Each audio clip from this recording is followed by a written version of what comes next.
Okay, so we are going to be diving into this collection of yours of Sri Sri knowledge sheet entries. And these are from November 1995 to July 1996.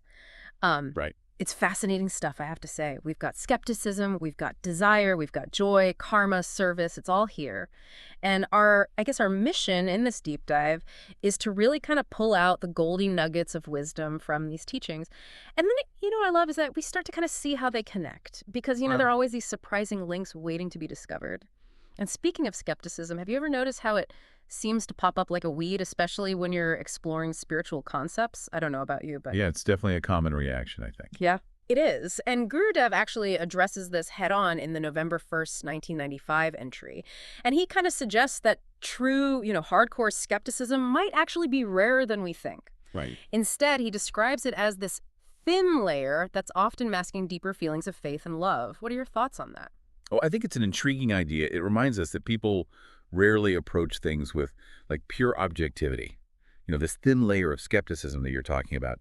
This could stem from fear of the unknown or resistance to change or even a desire to protect their current worldview. And the thing is, what's so fascinating is that our perception of someone as a skeptic, right, can actually strengthen their doubt. Oh, So by constantly like engaging in arguments or trying to convince them, we might inadvertently reinforce that thin layer. it's like constantly poking at a bruise. You know what I mean? It's not going to help it heal any faster. Exactly. Think about it.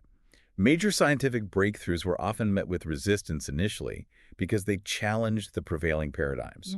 True inquiry, whether it's scientific or spiritual, requires a degree of openness to new possibilities, wouldn't you say? Absolutely. And you know what it reminds me of is how kids approach the world. They exist in this space of pure possibility, pure imagination. There's no real skepticism there, just pure exploration. Gurudev even refers to it as a fantasy world, which I love. I think that's a brilliant way to describe it. Yeah. But as we get older, we start setting these limitations. We start building walls. We become more invested in what we think we know.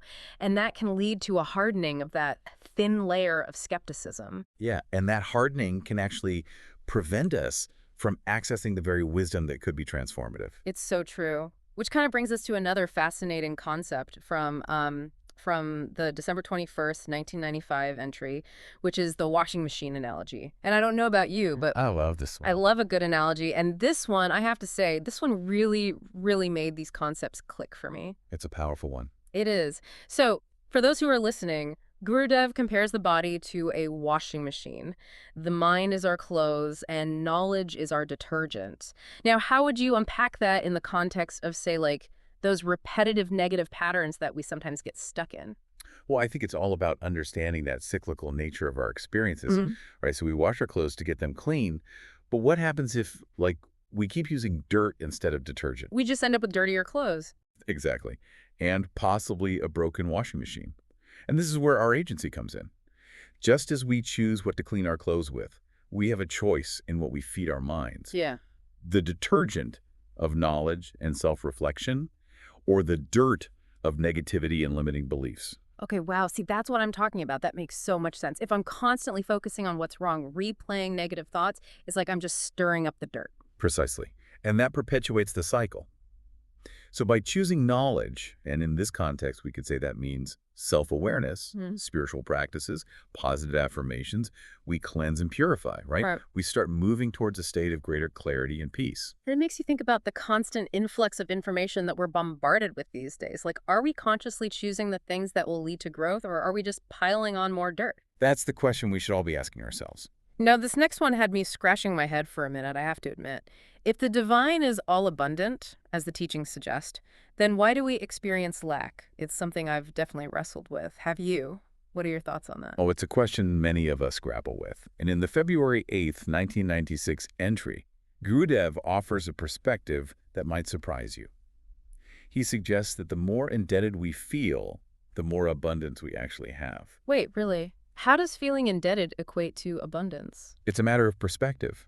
If you feel indebted to someone, it means you've received something from them, right? That feeling of indebtedness, of having received, fosters gratitude, which in turn opens us up to experiencing greater abundance. So it's a chain reaction. Indebtedness leads to gratitude, which then attracts more abundance. Exactly. It's about recognizing the abundance that's already present, even in the midst of perceived lack. Because often what we perceive as lacking is simply a reflection of our internal state. It's our focus on what's missing rather than what we already have. That is a powerful reframe. It's a reminder that sometimes the greatest shifts come from simply changing our perspective, from choosing to focus on gratitude rather than lack. And you know what else can lead to a powerful shift? Seva.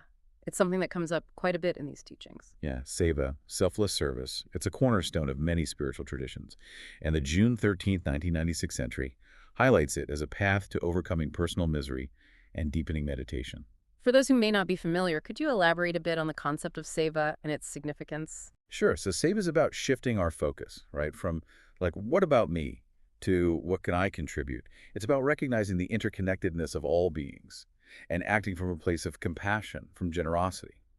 And how does that tie into overcoming, like, personal struggles? It seems almost counterintuitive that focusing on the needs of others could alleviate my own suffering, you know? Right. Well, that's what the beauty of seva lies. Hmm. By directing our energy outwards, right, towards serving others, towards alleviating suffering in the world, we actually expand our consciousness beyond the limitations of our ego and our own personal worries.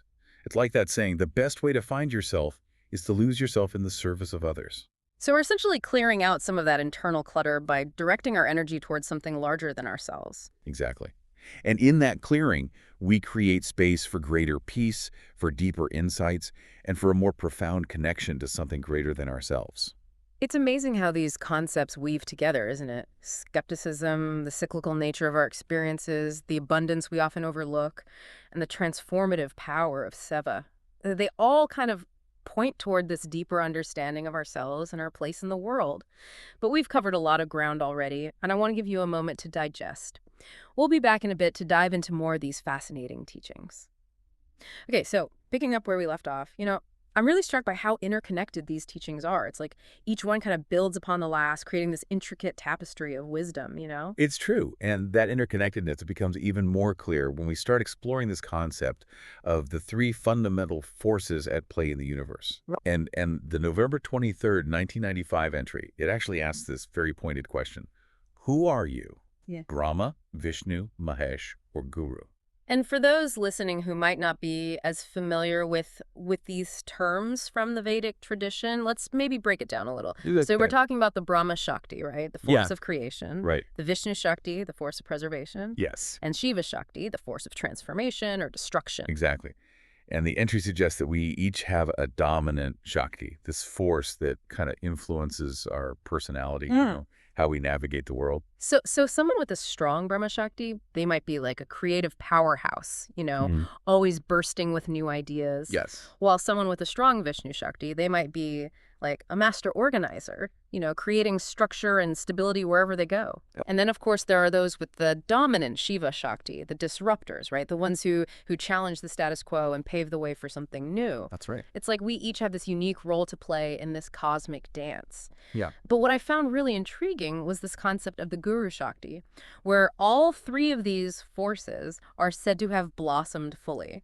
What does that signify? Well, the guru in this context, it represents a state of complete integration, a harmonious balance of these fundamental forces.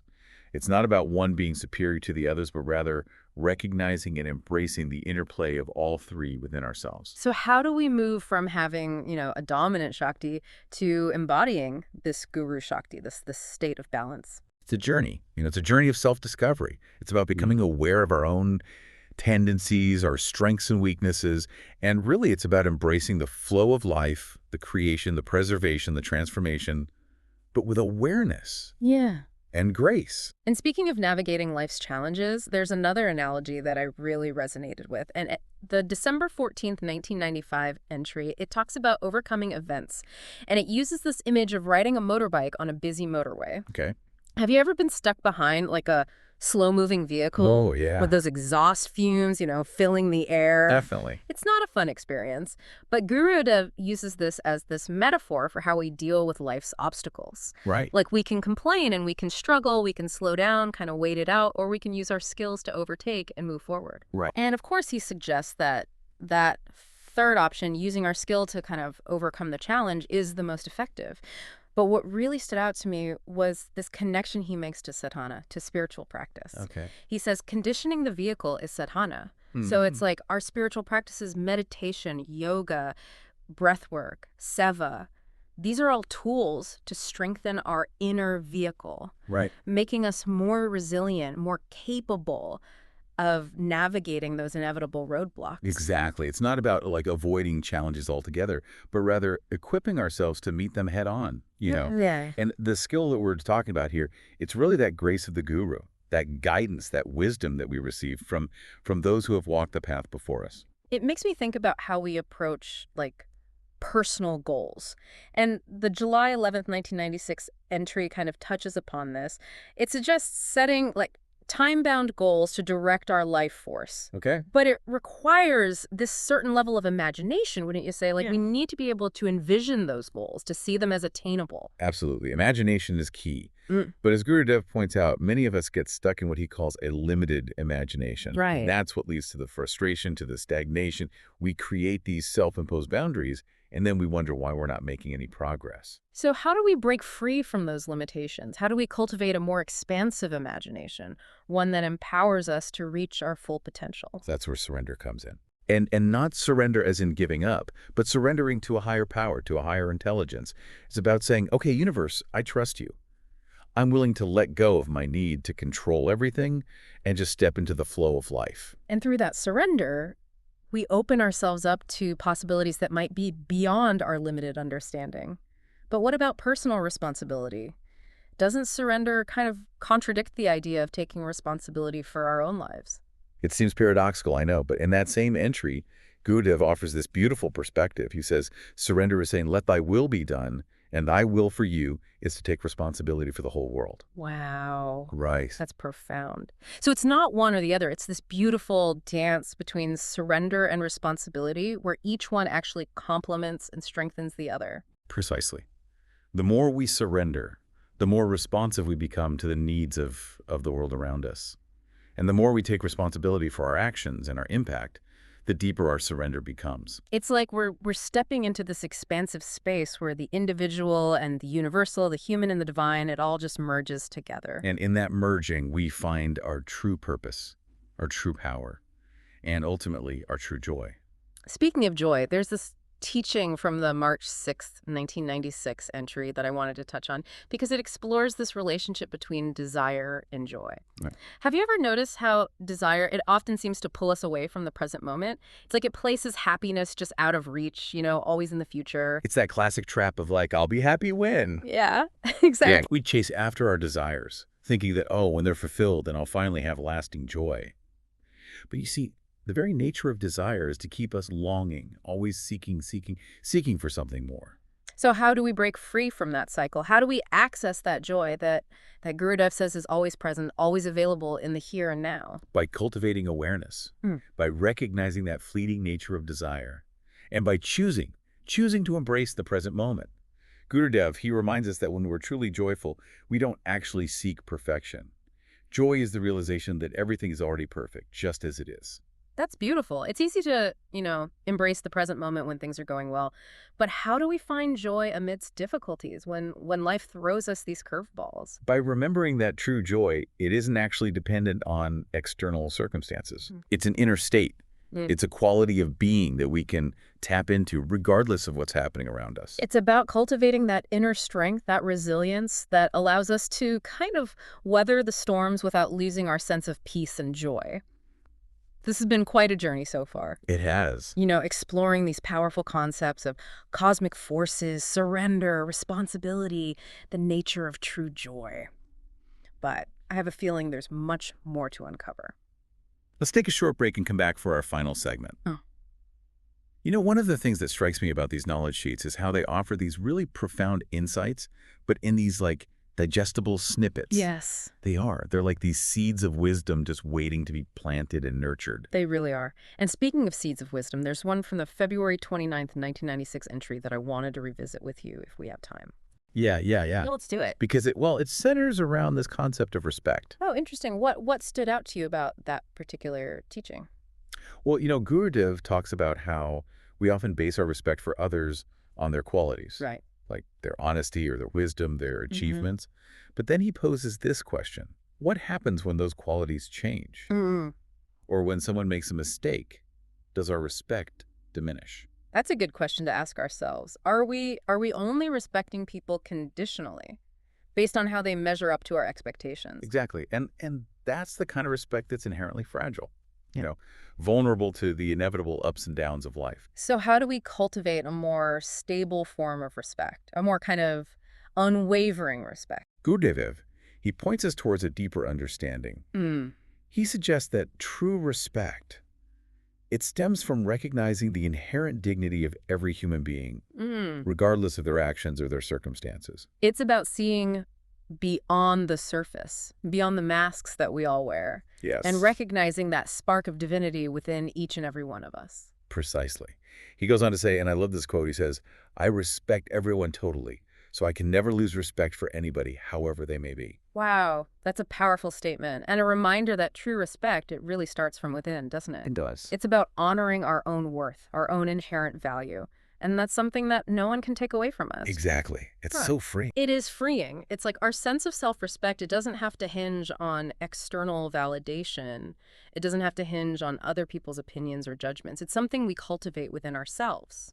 Absolutely. And Yeah. and from that foundation of inner respect, we can then extend that same respect outward. Right. We can start recognizing the worth and dignity of others simply because they are. It makes me think about how we navigate differences in opinions and beliefs, right? Hmm. Because in today's world, we're constantly encountering such diverse viewpoints. Right. And it can be Who challenging can? to approach those differences with respect, especially when we might strongly disagree. It's a challenge that we all face. And the teachings on judgment from the June 26, 1996 entry offer some really valuable guidance, I think. Yeah. Gurudev acknowledges that judgment is a natural part of life. Hmm. Like we're constantly evaluating, we're making choices based on what we perceive as good or bad. Right. It's like that example he gives about like choosing apples at the market, right? We're naturally drawn to the ones that look appealing, they're healthy, and, avoid the ones that seem flawed or, Yeah. That's a very basic form of judgment. Exactly. But the key, as he emphasizes, is to not cling to our judgments so rigidly. Okay. Because everything's in flux, right? People change, situations change.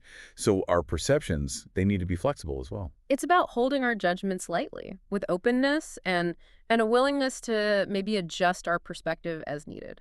Precisely. And being mindful of the company we keep also plays a role. Oh, that's huge. It is.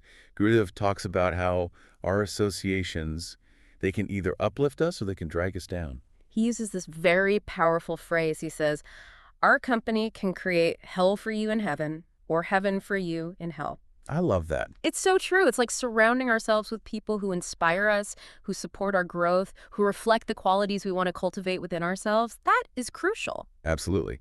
And being aware of the impact of our own words and actions. Yeah. He says, when someone complains, first you listen, then you nod, then you sympathize, then you complain. Wow. It's so true, right? It It's is. a reminder that we have a choice in how we respond to that negativity. Do we fuel it, Yes. or do we offer a different perspective, a more uplifting energy? It all circles back to that initial concept of skepticism, doesn't it? It does. Maybe overcoming skepticism isn't about arguing or trying to convince anyone. Maybe it's about embodying these teachings. We're living them. Yes, living with respect, with openness, a willingness to see the good, a genuine desire to make a positive difference. It's like actions speak louder than words. Exactly. When we live from a place of wisdom, from compassion, from joy, it has this ripple effect. It does. It inspires others and it creates a more harmonious world. Beautifully said.